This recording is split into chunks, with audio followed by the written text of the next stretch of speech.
Rekan investor, semalam Dow Jones menguat 0,60% pada Senin, tanggal 27 Maret, diikuti oleh S&P 500, plus 0,16%, sedangkan Nasdaq, minus 0,47%.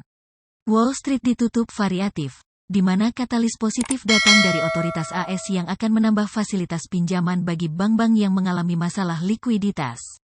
Sementara itu, kenaikan imbal hasil US Treasury menjadi 3,52% membebani kinerja Nasdaq. Hari ini, pasar akan melihat beberapa rilis data seperti 1. USCB Consumer Confidence Maret 2. Neraca perdagangan barang AS Februari 3. Indeks harga rumah ASMO, M Januari. Sementara untuk domestik update, implementasi skema pengumpulan saluran mitra instansi pemerintah atau MIP batubara ditunda paling lambat semester 1 sejalan dengan penetapan keputusan Menteri ESDM dengan penghapusan PPN 11%. Dalam keterkaitan dengan bank pengelola dana kompensasi yakni Mandiri, BRI dan BNI yang ditunjuk menyambut baik skema tersebut dengan target menyelesaikan sistem EDMO pada awal April tahun 2023, dan emiten batubara dengan porsi DMO besar diproyeksikan dapat meningkatkan margin mereka. Untuk kabar emiten, ada dari Indofood Sukses Makmur INDF, membukukan penurunan laba bersih minus 17% year on year menjadi Rp6,4 triliun versus Rp7,7 triliun di full year 2021.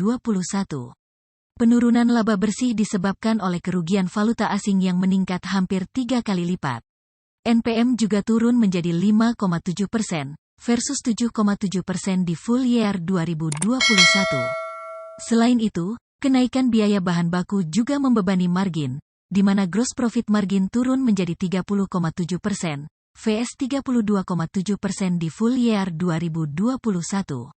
Sementara itu, operating profit margin naik tipis menjadi 17,8% versus 17% di 2021, sementara pendapatan operasional meningkat menjadi IDR 2,1 triliun, vs IDR 922,6 miliar di full year 2021.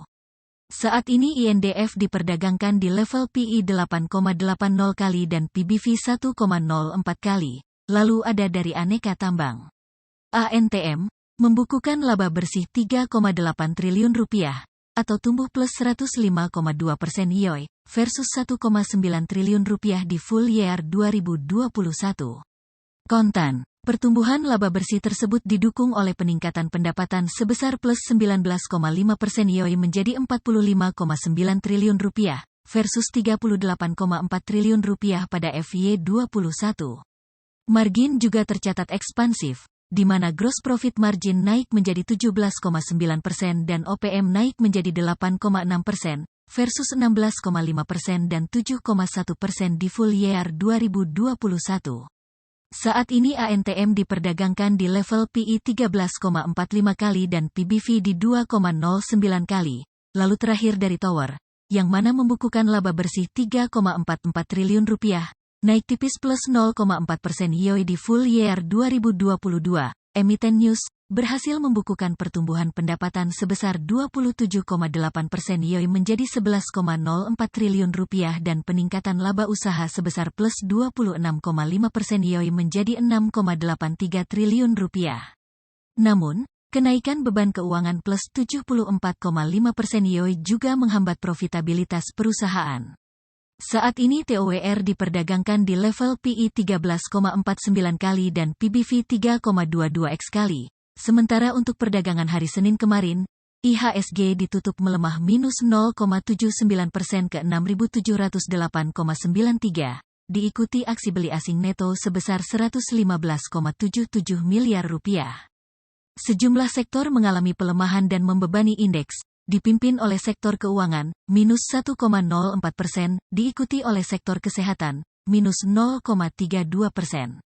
Di sisi lain, sektor yang mengalami penguatan dipimpin oleh sektor energi, plus 0,97%, diikuti oleh sektor transportasi, plus 0,81%. Indeks tersebut jatuh bersamaan dengan beberapa bursa Asia lainnya yang masih diwaspadai investor, yaitu kondisi terkini dari krisis mini likuiditas perbankan AS. Di sisi lain, nilai tukar rupiah ditutup melemah pada level Rp15.160 USD. Demikian update market pagi ini, Terima kasih dan salam cuan. Powered by Sucor Securitas, grow your wealth.